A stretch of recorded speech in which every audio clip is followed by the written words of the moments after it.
2020 was a humdinger, eh? A humdinger. 2021's not off to a great start either, is it? Let's chat about it.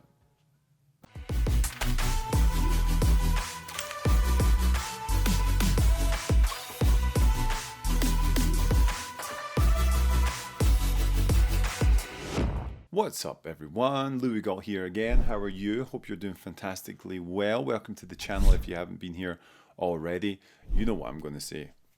Hit the subscribe button. Do all the stuff that makes me feel good about myself. That'd be great. Thank you very much. 2020 was a complete and utter disaster. What a terrible year for mostly everyone in the planet. It was brutal. Now we're moving into 2021. In real estate, we are seeing some trends that started in 2020, and it's like they're a snowball on fire rolling down a hill of spikes. It's crazy town here. So here are some realities that you're going to have to face the facts for in 2021 if you're buying or selling real estate. Let's talk about them. So let's talk about the inventory crisis. Yes, it is a crisis, especially if you're buying. If you're selling, not so much of a crisis unless you're trying to buy a house at the same time. But what is going on? There are not enough homes to sell to the people who are looking to buy. That's what's happened. Supply and demand is in effect, and it's brutal right now. But what does that actually mean? It means almost every single home has multiple offers with over asking prices, with appraisal gaps and all that crazy stuff. So the market is absolutely bonkers. It's almost hard to give advice on what to do with buyers right now, because it's just like, hey, you want this? Like, how much do you want this house? That's basically it. What we used to do is run comps. Like, what's the house we're interested in? Okay, let me put it all together in a spreadsheet with the comparable properties. Let's look at all the numbers and blah, blah, blah, blah. Okay, this is worth buying. Now it's more like, hey, how much do you want this house? It's 500,000, but it's going to go for 540, 100%. So how much do you want it? Do you want it that much to put an extra 40,000 in? Okay, let's do it. Or if not, let's move on. So we're kind of in this phase right now of the real estate market, and it's, it is tough. It's super tough. I still have buyers who are finding homes, getting under contract and stuff like that, but they are doing it in that exact fashion. It's more a case of how much do you want it and how much are you prepared to gamble on this house, rather than here's all the the numbers and figures. Let's make an educated decision and make sure that we're good to go. I'll still give you all the information, of course, if you want that, and I do suggest taking it on board. But at the end of the day, if you want a house right now, you're gonna have to fight for it. Okay, on the flip side of that, let's talk about one thing that is coming up a little bit here, is greedy sellers. You greedy sellers. I get it. The market is ablaze right now, so why would you not try and get top dollar for your house? The problem is, if you still overprice it, then you're still not going to get as many eyes as on the property. Buyers still do have budgets, even though they're going in over asking and stuff, they still have a budget in mind. So if you price that out of their price point, then they're never going to see it.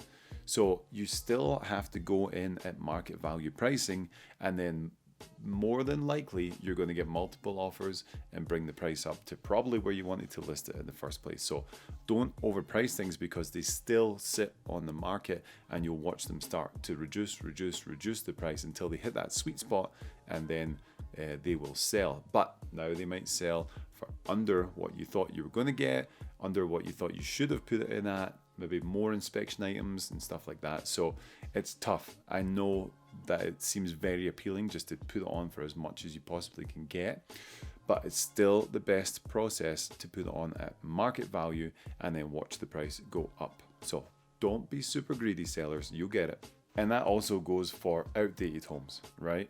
You might see that the house 2 doors down sold for $600,000, and you're like, well, we're the same square footage, we're the same bedrooms and bathroom count, like we can do that too.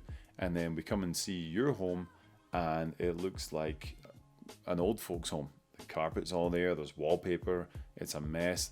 You have those sinks that are like the bright color, remember that blue or pink sinks that you get sometime. So just because something else sold at that price point, you still have to address your own property and evaluate it properly. So if it's an older, outdated house, you still can't get as much money as the person down the street who does have the updated house, even though this market is crazy. So you might just be looking for more of an investor. Sell it as is, market value, and again, you get that price going. But don't think just because you have a piece of real estate that you can just throw lipstick on it and sell it at the same price as this guy down the street who's put a little bit of money into it. So just a little bit of word of caution there. Your home can still sit on the market if it's outdated. All right, the next one for 2021 is the acceleration, I think, of what we're going to be seeing. In 2020, obviously everything changed last year, right? Title companies had to slow down because we couldn't go inside for a while. You had to do drive-through closings. Closings got delayed because of a bunch of different things when we were still trying to figure out all the COVID rules and could we get into a house, could we do a final walkthrough, all this stuff. So a lot of closings got delayed, and we did like longer closes, like 45-day close, stuff like that. Now that we have all these systems in place and the title companies have paperless signing now and all this kind of stuff, it's like all systems go. So be prepared to see faster closing times of like 20 days, 15 days maybe, you know, depending on who your lender is or if you're lending or you're getting cash or whatever. But be prepared to see things start to accelerate at greater speed for closings, because title companies have done a tremendous amount of work on getting their systems and processes down, so now it's a seamless one to use. And of course the other thing is that with multiple offers with different buyers, a lot of buyers are going to try and close as quickly as they can because they think that's going to take their offer up a little notch compared to the next one at the same price. So, you know, with motivated buyers like that, they're going to try and push their closing quicker to appease you, the seller. And then going off of closings, we are looking at post-occupancy agreements, which a ton of sellers have right now because a lot of sellers need to buy a house as well. So there's a huge trend of post-occupancy agreements. It used to be that we would try and negotiate this. If I had a seller who was selling your home, I would be like, okay, listen, the seller needs like 2 weeks before she can leave. And they'd be like, oh, I don't know about this. And you'd have to go back and forth and, you know, do a bit of negotiating. Now it's like, hey, the seller needs 3 months to live in here after the home is sold and she needs it for free. And you'll be like, okay, no problem, because it's just the market. Again, how much do you want this house? You know, do you want to pay a couple months mortgage payments to keep this house in the long run and let her live in there, let them live in there for free? You know, stuff like that. So post-occupancy agreements are huge. And then the biggest issue is, does the seller find a home for themselves in that time frame? I'm doing a deal right now which is crazy. We are under contract, everything's great, but there's a stipulation in there for like 20 days after the contract was executed for the sellers to decide if they even still wanted to sell it because of finding another home. So we're not doing anything until after that date, and then we're going to do inspections and appraisals and stuff like that. So it's just wild. There's a lot of things that you just have to do now to get the house. But the lease back is a big one for sure. And if you're a seller, I would definitely encourage you to get a lease back. Even if you think you have a house lined up, get a month, get a buffer to use so that you can use that to find a place, or if that one falls through, to find another one, or do whatever you're going to do, because it might be breezy selling your house, but finding a house to buy can be extremely tough. Okay, a couple more here. The next one we're talking about is the appraisal, which is just, it's just the bane of everyone's life right now.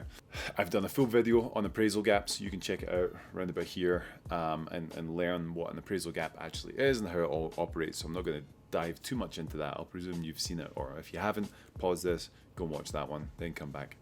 So with the appraisal gap, it's just a nightmare, right? Because we're seeing people offer 20, 30,000 over asking with a full appraisal gap to cover that difference.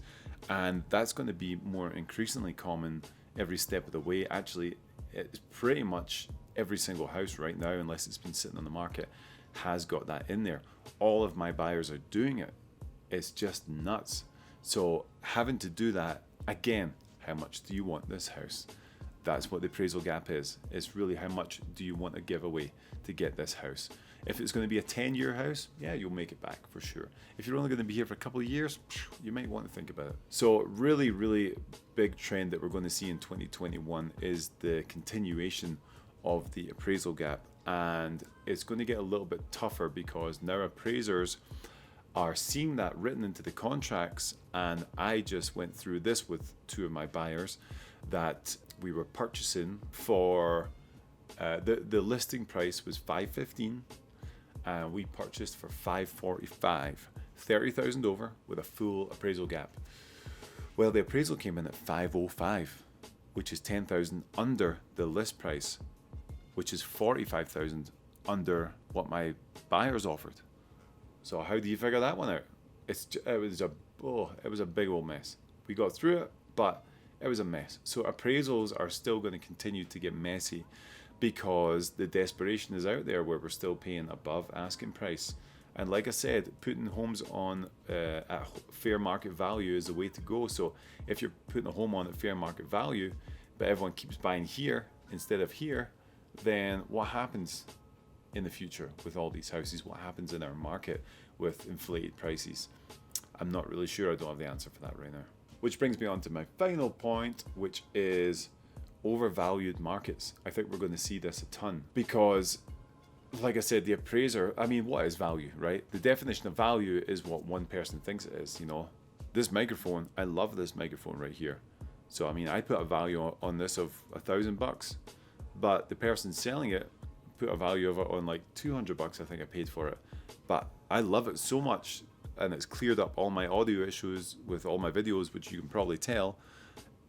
It's worth way more to me. Like I love this thing. So the value of that for me is more than what I paid for it. And that's what we're seeing with homes. Are they overvalued? I think there's definitely a case for that in Denver for sure, because people are paying over the asking price every single time on a home. So again, what happens? What happens a year, 2 years, 5 years from now with these prices that are jumping up over the asking value? We are going to have to keep an eye on that in 2021. It's certainly going to be interesting. You know, I don't think that should put you off buying a home.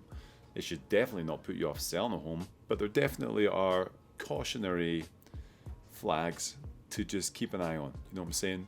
So before you're going to buy a home, talk to someone, talk to an agent, talk to myself, or you know, whoever it is, you have an agent, trust someone about this whole process, because it's a tough market right now. I'm looking at my board of buyers. I have 1, 2, 3, 4, 5, 6, 7, 8, 9, 19 active buyers right now, 19.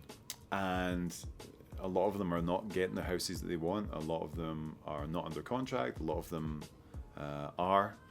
So it's just like, it's wild. It's just a wild time right now. You know, I love it because I love what I do, and this is like a phenomenally interesting time for me to be living in for sure. But 2021, you know, obviously we're just at the start. It just, you know, February just came along, and we are driving that forward. So let's see what happens. I think that this is a conversation that I might have every month this year, just to kind of chat about what's going on. Not a market update, but just kind of what we're seeing and how the industry is progressing with the kind of pick-me-up of the disaster of 2020. So anyway, I hope everyone is doing well. I hope your 2021 is going to go better than your 2020. And keep up to date with us. Hit the subscribe button. Do all the stuff, like, comment, all that jazz, and we will talk to you soon. Peace.